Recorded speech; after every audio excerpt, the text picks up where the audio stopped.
As you can see, we've got a nice privet hedge to cut. Privet and yew are actually my favourite ones to do. This is not the straightest hedge in the world. It's the first time I've ever cut it, and because it's got quite a lot of growth on it, you sort of, as you go along, you see, let's say, some contours in it. But I'm here very much to just trim it, not to mess around, strain it out or anything. There is actually two hedges here to do on this particular job. This one I'm doing now, which runs down the side, and there was actually a privet hedge which ran along across the back of the garden, which you will see a little bit of. The front hedge I cut around the gate so I can get the gate back open in case the lady wanted to go out. As you can see, I've just trimmed to where someone's trimmed it before. But after I'd cut it, I looked and I thought that gate don't match that indentation into that hedge. But I'd say they've changed the gates. But hey ho. Basically, what I did say round the gate so I could open the gate back up, and then I basically left the sides and did the top.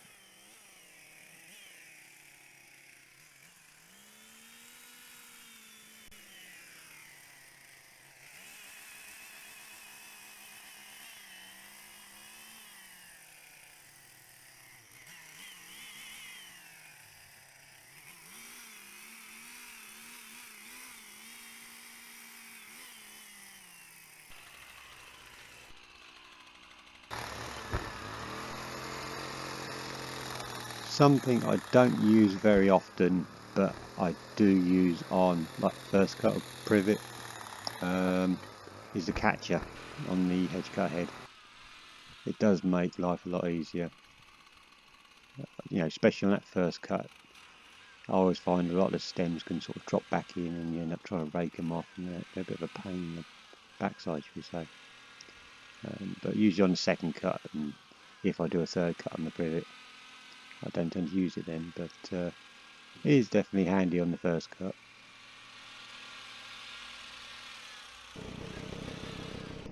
There's a little view sort of down the hedge where I've been, and the luxury of being able to sweep up and not having to put sheets down, etc. on a nice block weave drive. That is true luxury.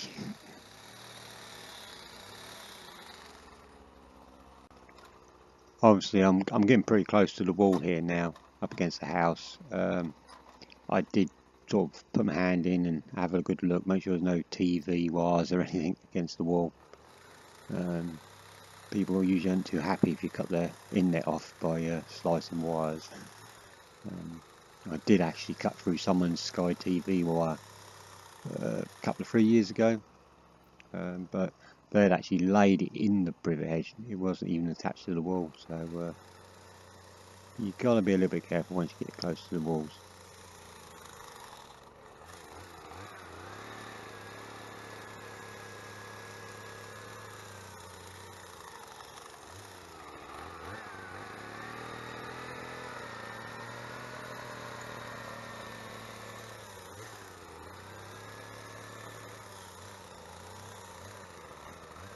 If anyone's wondering how I've attached the catcher plate to the hedge cut head, basically all I did was take two of the bolts that go through the blade and just replaced them with two other bolts that are 10mm longer.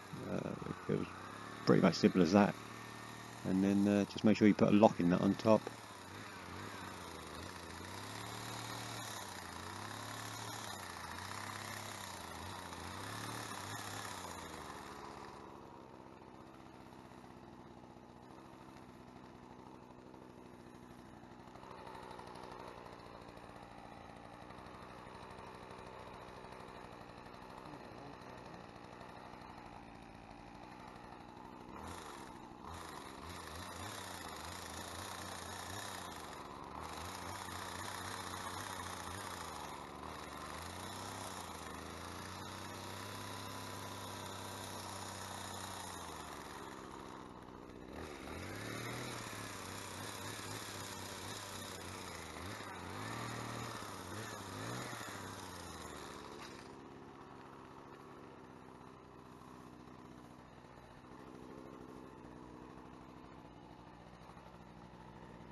one little mishap on this particular job, which wasn't my fault, was the lady's new 4-wheel drive. You can see there.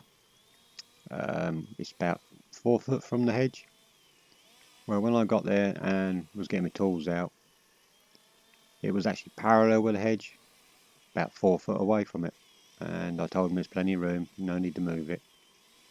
And put my hedge cutter and the blower on the drive, sort of just down the side of the car.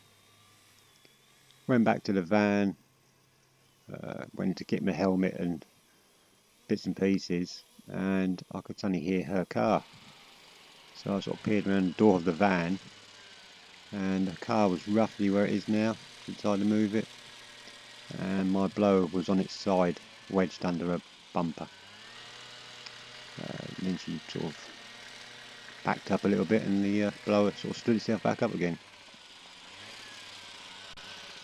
I was expecting it to be all cracked and broke, but when I looked at it, it wasn't broke. It wasn't broke at all. Got a few scratches on it, but it survived.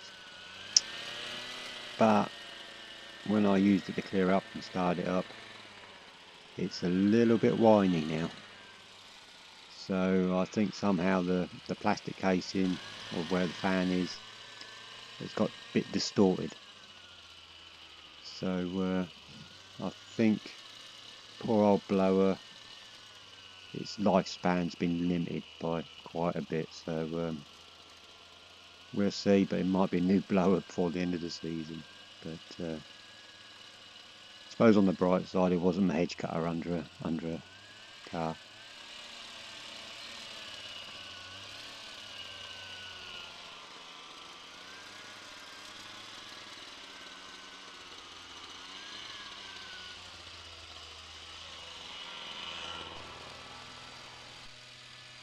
At this point, all the sides are done, all nicely trimmed up. It's not the straightest hedge, but as I said, I was here to trim it, not to straighten it out. But it didn't look too bad. And I just run the hedge cutter when I've done both, top and side, just along that top edge, just neaten things up a little. I think if the chap does want me back in to do the second cut a bit later on, I might see if I can skim a few of them humps and bumps off. And here we are on the back hedge, tucked right round here behind all the trees and shrubbery. And in one or two places, especially that far end, it did get a little bit snug in there, shall we say.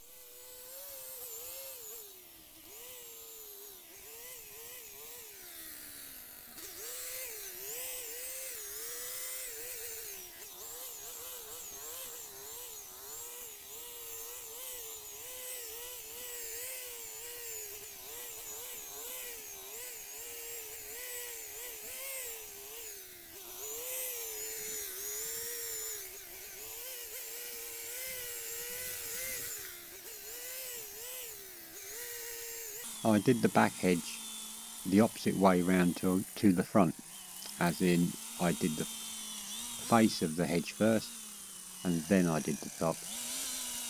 Basically I just did it that way around to give myself a bit more space to move.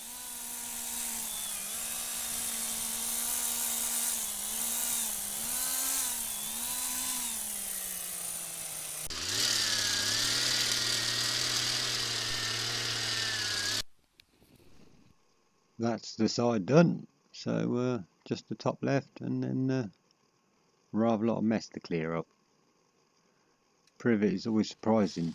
That first cut of the year on Privet, it really does produce a lot of waste. It's quite amazing, really.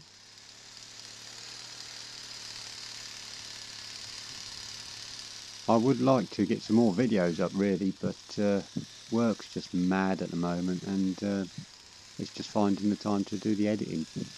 I did want to do actually a mowing video in the next week or two, but because we haven't had any rain and it's been so hot, all you'll be watching me do is cut brown grass and dust. So well, I think we'll have to wait for that one.